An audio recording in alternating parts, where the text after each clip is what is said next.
There is one factor the Clippers have to overcome in tonight's Game 7. We all know what it is. The Rams continue chatting with Miami about bringing back Jalen Ramsey, and when the Lakers season ends, the LeBron James stories escalate. Good morning. I'm James, and this is your daily dose of sports and snark for the greatest sports city in the world, Los Angeles. This is the Faithful Angelenos Morning Report. It is May 3rd, 2025. Welcome back to the Sanctum Sanctorum of LA sports. Man, I'm in such a great mood. Do you like being in the know about LA? Well, if you do, clickety-clack the like button. Clickety-clack the subscribe button. There's a notification bell. Hit that. It'll let you know when we drop new content. Sharing is caring. Let people know we exist. And by all means, comment. Now, before we go through the news and notes, and man, we got a lot to get to today. A very quick look at the scoreboard. Dodgers 2, Atlanta 1. And because we are petty, the Dodgers magic number is 130. Also, Angel City FC breaks a 2-game losing streak. They defeated Washington 4-3. Meanwhile today, Clippers at Denver at 4:30, Game 7. The winner advances to face Oklahoma City in the second round, and I got some stuff to discuss with you in a few moments about that. Also, the Dodgers are at Atlanta again at 4:15, and Houston will play at LAFC at 7:30. So what do you say we get to the news? There's only one type of person who loves Game 7s more than the fans of the teams. And that's the beat writers who cover the teams, because the story is going to be super easy to write and it's going to get all the clicks. Every click out there, they're going to get all the clicks for something super simple. Now, before this series started, we were talking about how the difference, whoever was going to win, Denver or the Clippers, it was going to be the team that overcame its own drama. You look at the Denver Nuggets. They fired their coach, for Pete's sakes, with like a couple of weeks left to go in the season. The general manager is going to follow him out the door the moment the Nuggets get eliminated. So it doesn't matter really how brilliant Nikola Jokic is. It's all drama, drama, drama up in Denver. Meanwhile, if the Clippers, who the scribes loved going into the playoffs, right? Oh, they're the team nobody wanted to face. If the Clippers fail, it's probably going to be all pinned on James Harden, who has a lengthy history of getting hit in the face with a cream pie every time the playoffs roll around. All the cream pies smack. Very few scribes are interested in talking strategy. They are all interested in finding scapegoats. That is the point of Game 7 coverage. And there will be a scapegoat tonight. There will. It's either Denver for having fired the coach, or once again, James Harden face plants. That's it. Now, having said that, you may have noticed Ty Lue made a lineup adjustment that paid dividends for the Clippers in Game 6. Nicholas Batum replaced the defensive-minded Chris Dunn. Said Lue, quote, "When we went small with that shooting lineup, we were able to break the game open a little bit. That gave James and Kawhi Leonard more spacing, and they were able to attack more," unquote. Now, Lou forgot to mention that also created more space for Norman Powell, but whatever. Semantics. Everybody saw in Game 6 that the Clippers' main 3 offensive weapons, all of them got off and scored more than 20 points. So, to tonight's Game 7, does Denver have the ability, the intellectual firepower, after firing Coach Mike Malone, to make a defensive adjustment against the Clippers having opened some space? Do they have that to potentially neutralize Harden? Because if they do adjust, if they do neutralize anybody, particularly Harden, then all you're going to hear about is how he didn't do enough, and once again, his playoff demons dragged him to the fiery depths of hell. Now, since Leonard seems healthy, I doubt he's going to fail today. Does anybody remember, it wasn't that long ago, Kawhi Leonard carried the Toronto Raptors, an entire nation watching, carried the Toronto Raptors to a world title. So I don't think he's going to be bad today. I think he will show up. To be fair, Harden also has a problem beyond his playoff rep. The man played 47 minutes in Game 6. I'm just saying that if he falters, he may have been just flat out tired as hell going into Game 7. Either way, the scribes already have their "Who Choked in Game 7" articles written. All they have to do is eat the free food in the press box and hit send. If Denver wins, click the story that says Harden choked. If the Clippers win, click the story that says Denver should have never fired Mike Malone, hit send. The finals are about crowning a champion. Every round before that is about finding a cheap scapegoat. Game 7, therefore, in my opinion, is about what to do with James Harden. Let me know, of course, what you think in the comments thread. Now, there is smoke, meanwhile, to the Jalen Ramsey goes back to the Rams in a trade rumors. Sean McVay once again said that talks with Miami to bring back one of the linchpins of the Rams' Super Bowl winning defense of a couple of years ago, those talks are ongoing. You might recall the Rams had to deal the Pro Bowler to the Dolphins back in 2022 for a third-round pick and a tight end who, to be honest with you, rarely sees the field. They needed the cap space. Ramsey wanted a raise. Now, you can argue that the Rams right now are that cliched one player away. You could also add that right now, they do have cap space. They were a player away from the title back when they acquired Ramsey in the first place in 2019. The Rams, as you also recall, reinvented their defense to maximize Ramsey's skill set. That was back when the Rams were in the F them picks phase. Now, to bring Ramsey back, I don't think they even have to F their picks. Ramsey might be available for as little as a third or a fourth rounder. The hang-up, as you might imagine, is once again the money. Ramsey signed a big extension last offseason. The Rams want Miami to pony up some of the guaranteed $24 million. Either way, do not expect a deal for Jalen Ramsey to be made until June, if it happens. Miami is desperate, absolutely desperate to create cap space.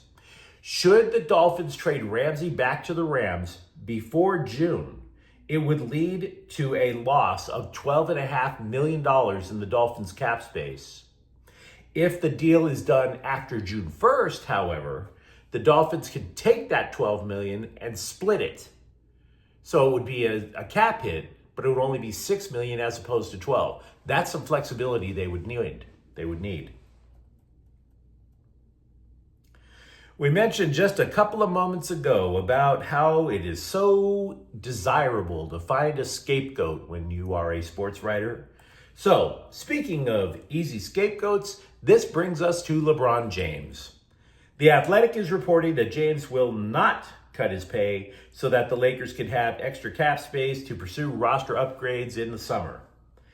He had previously made that offer in his career. He did it last year, for example. He also did so with Miami. He took a pay cut to go to the Heat so that they could build a so-called super team with Dwayne Wade and Chris Bosh. Now, James's player option for next year is a little more than $52 million. To be clear, James has until the end of June to make any such decision official. The impact of such a decision, should it come to pass, is if James doesn't want his pay cut, if James is going to come back for the full salary, the Lakers' payroll would exceed the so-called first apron in the NBA salary cap. If you are over that so-called first apron, the $14 million mid-level exception contract, can't use it. It's off the table. For that matter, the Lakers couldn't execute a sign and trade deal. So, this would be a hell of a monkey wrench in the Lakers' blueprint to try to build a title contender next year. And it's not like they have, they don't need that much space.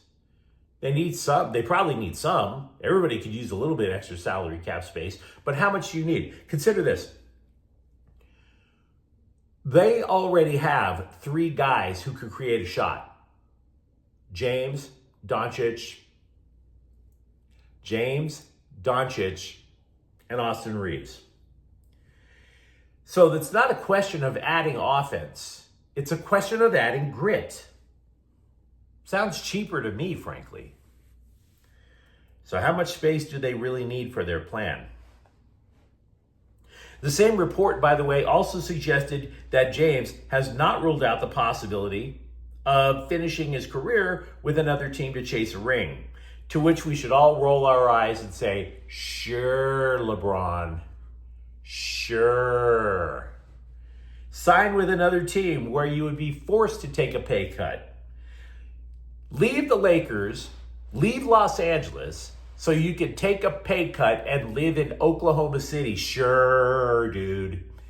Sure you do. And I'll tell you something. There's a reason that story came out.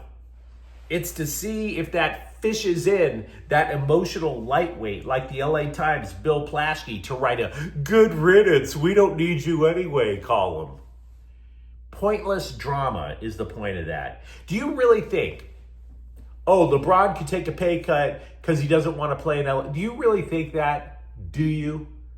Like LeBron James is going to sit there in his mansion overlooking the ocean and say, well, you know, I couldn't beat Minnesota. I think I'll take a pay cut to live there.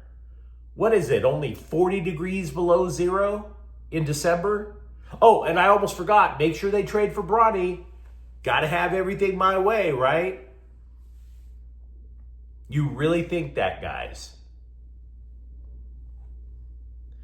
And by the way, he's not the only one who gets to make this decision. Do you really think all the people who handed all these endorsement deals to LeBron James want him out of Los Angeles? Do you think Mattel wants to slap an Oklahoma City Thunder jersey on the LeBron Ken doll? Hell no, they don't. They want return on their investment. Everybody is going to be telling LeBron he's got to stay in LA. Stop it. He is not going to go ring chasing out in the Midwest manure pit. Stop. The Associated Press also reported that James sprained the medial collateral ligament in his left knee during the Lakers season-ending loss Wednesday. The injury occurred when Dante DiVincenzo committed an offensive foul on James in the fourth quarter, which means had the Lakers survived the Timberwolves that night, the injury probably would have sidelined James for weeks. And social media trolls are claiming the story is fake news. I don't care. I don't care. It's what ifs. Season's over. Don't care. So lots of LeBron news to talk about.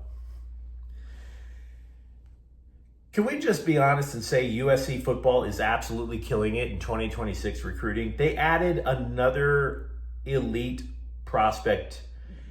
Cornerback Elbert Hill, ranked the fourth best corner prospect in the nation, the best from the state of Ohio, decides to give the Buckeyes the no thanks, and he is now coming to USC, at least until Ohio State ponies up more money, I presume. But he is the 26th commitment to USC in the 2026 cycle, the third this week alone. It's literally like the Trojans are just going to roll out a team of nothing but freshmen and Jaden Mayava, for Pete's sakes. The Chargers declined the fifth-year option on guard Zion Johnson's contract, which can be interpreted as a vote of no confidence on the former first-round pick. The decision isn't that big of a surprise. Had the option been approved, the Bolts would have been on the hook for another $17 million. He has been durable. Got to give him that. He started 49 of 51 games for the Chargers since he was drafted, but the interior of the Chargers' offensive line has been vulnerable. Moreover, the Bolts want to see if he can play center, knowing full well that they already signed two other guys to play center if Zion Johnson can't produce. Why would you switch Johnson's position if you were sure you were going to keep him around, right? You only keep around the players that are sure things and they're trying to experiment with them. The answer is obvious. They don't think Zion Johnson is a sure thing. A bust? No. A sure thing? Not there either. So maybe you don't. Maybe you let him go. $17 million is a hell of a price tag. Tommy Edman is limited to pinch hitting duty with the Dodgers. He had a right ankle injury. It suffered Tuesday night. Didn't play Wednesday, off day Thursday, didn't play last night. This is breaking news for the Dodgers because for once it isn't a Dodger pitcher on his way to the hospital. So that's a change of pace. Yeah. UCLA football may have solved its pass rush issue. They appear to have added new talent in former Michigan State edge rusher Anthony James. I'm sorry, good Lord. These longer clips. Anthony Jones. I was going to say that the Bruins added stability to the D line, but this is his fourth school. So talent, yes. Stability, no. 4 schools for the guy. Jones is about as stable as Demi Lovato without her meds, for Pete's sake. And then the Bruins went out and they added another edge rusher. Keyshawn Bennett is formerly from Michigan. So it appears that the Bruins have their bookends for a pass rush. And that's not the only Bruins news. Looking over to the basketball team, guard Dominic Harris is leaving UCLA for the transfer portal. He only spent 1 year with the Bruins, played in 11 games. I don't know how much he loved UCLA. I think the dude's real love is the transfer portal. He now is looking for his 4th school. He previously played for Gonzaga, Loyola Marymount. I can't say that the move itself is going to leave a bruise, but the Bruins' guard depth has been absolutely drained. They have lost 3 guards. I realize they added Donovan Dent, but they lost 3 guards. 2 of the guards who left were one-time starters. And the Sparks cut 2 players I don't think I ever heard of yesterday. Forwards Aneli Maley and Alyssa Ustby. The roster now is down to 16. The season starts in about 2 weeks. And like I said, ton of stuff to talk about. You let me know what you think in the comments thread. Talk to me tonight about what you think is going to be the difference for the Clippers in Game 7. For that matter, Jalen Ramsey back to the Rams. If it happens, are you for it or against it? And if you enjoyed the content, don't forget to subscribe to Faithful Angelenos. We're talking LA sports every single day here, and man, there's a ton. Thank you for watching. I'm James. We'll be back tomorrow. Faithful Angelenos is a Kian Corte El Queso production. Take care.